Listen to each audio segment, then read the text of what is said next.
नमो अरहंताणम नमो अरहंताणम नमो अरहंताणम।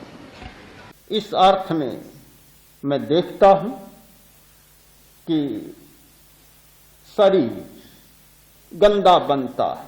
भाई का तर्क गलत नहीं है, शरीर गंदा है, वह बाहर के पदार्थों से भी गंदा है और आसक्ति के द्वारा जमने वाले मैलों से भी गंदा बनता है। उस गंदगी को साफ करने के लिए हमारे पास ध्यान एक बहुत बड़ा साधन है। हम एक भाषा में नहीं बोल सकते कि शरीर गंदा है या शरीर शुद्ध है। शरीर गंदा है ये बात भी सच है और शरीर शुद्ध है ये बात भी सच है। अगर कोरा शरीर गंदा हो तो प्रेक्षा ध्यान में शरीर को देखें, यह निर्देशन कभी नहीं दिया जा सकता।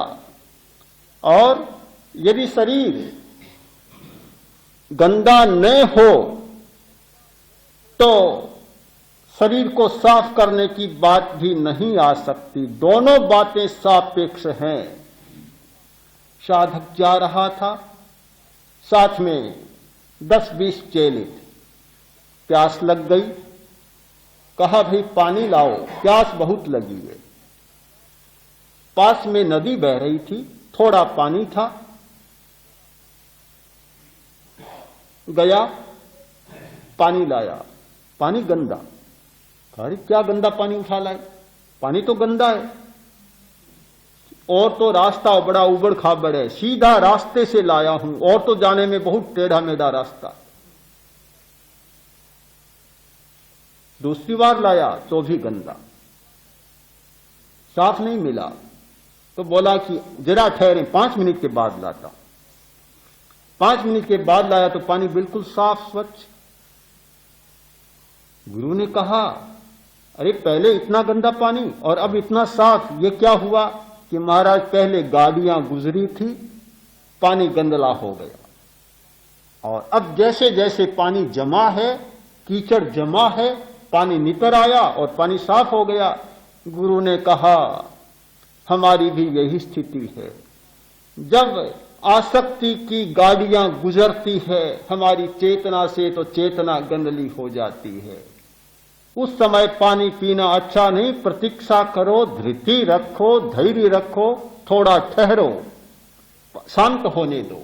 जब चेतना शांत होती है, विचार शांत होते हैं तो वह निर्मल हो जाती है और फिर उसका काम लेने जैसा हो जाता है। हमारी आसक्तियां हमारी चेतना को गंदा बनाते हैं और जब वह आसक्ति की गाड़ियां गुजर जाती हैं, दूर चली जाती हैं, तो चेतना अपने आप निर्मल बन जाती है। न केवल चेतना निर्मल बनती है किंतु साथ साथ में शरीर भी निर्मल हो जाता है। दोनों दृष्टिकोण है, एक सताना और एक काया को साधना, एक शरीर का गंदा होना और एक शरीर का निर्मल होना। यदि हमारी देखने की दृष्टि बदल जाए, चश्मा बदल जाए, तो फिर हम गंदे शरीर को छोड़कर और पवित्र चेतना की दिशा में प्रस्थान कर रहे हैं। यदि हमारा दृष्टिकोण बदल जाए तो हम सताने की बात को छोड़कर काया को साधने की दिशा में प्रस्थान कर रहे हैं। यह है हमारी काय सिद्धि और यह है हमारी काय शुद्धि। प्रश्न है कि गुरुदेव ने कल फरमाया कि मैं चलते चलते भी नींद लेता, तो इसका रहस्य समझा दे तो हम सब लाभान्वित हो सके। हाँ, तो इसका उत्तर तो फिर बाद में ही गुरुदेव से ही सुनेंगे। आदमी भूलना चाहता है तो वह और ज्यादा याद आती है और पकड़ को छोड़ता है तो पकड़ में आ जाती है। कायोत्सर्ग यही तो प्रक्रिया है कि भूलने की बात ही मत सोचो। ये मत सोचो कि मुझे ये भूलना है।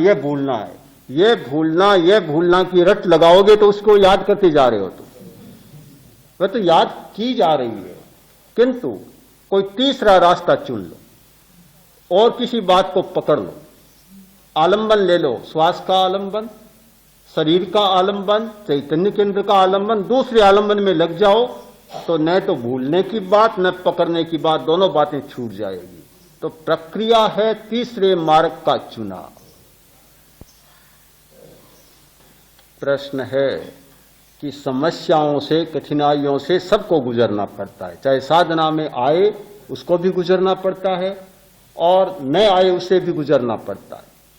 किंतु इतना अंतर होता है कि साधना से जिसकी प्रज्ञा जाग जाती है उसका एक प्रकार का व्यवहार आचरण और होता है और नहीं गुजरता उसका दूसरे प्रकार का होता।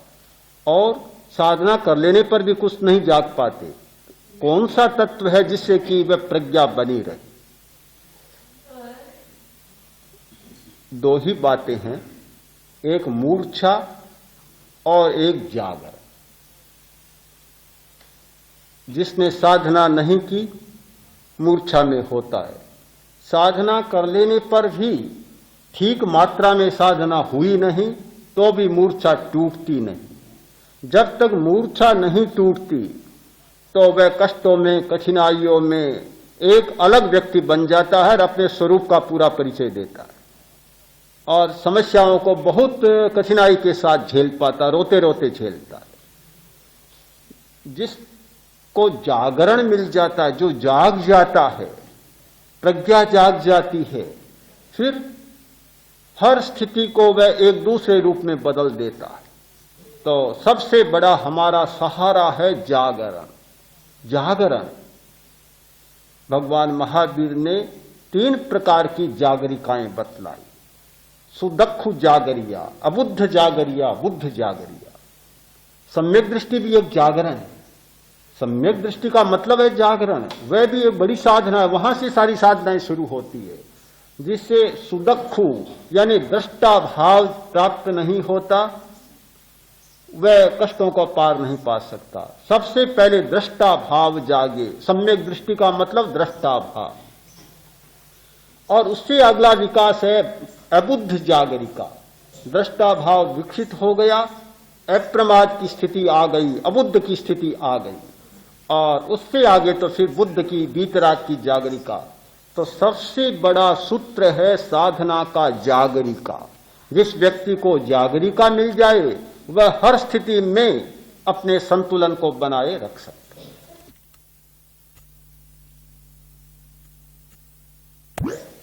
कि दुख पाने का रास्ता सुख की ओर नहीं ले जा सकता और अपने कुछ साधु शरीर को कष्ट देने का प्रयत्न करते हैं। यह कैसे, क्या संगति है इन दोनों में? मुझे लगता है कि एक भी साधु शरीर को कष्ट देने का प्रयत्न नहीं करता और जो शरीर को कष्ट देने का प्रयत्न करता है वह साधु भी नहीं हो सकता, हो ही नहीं सकता।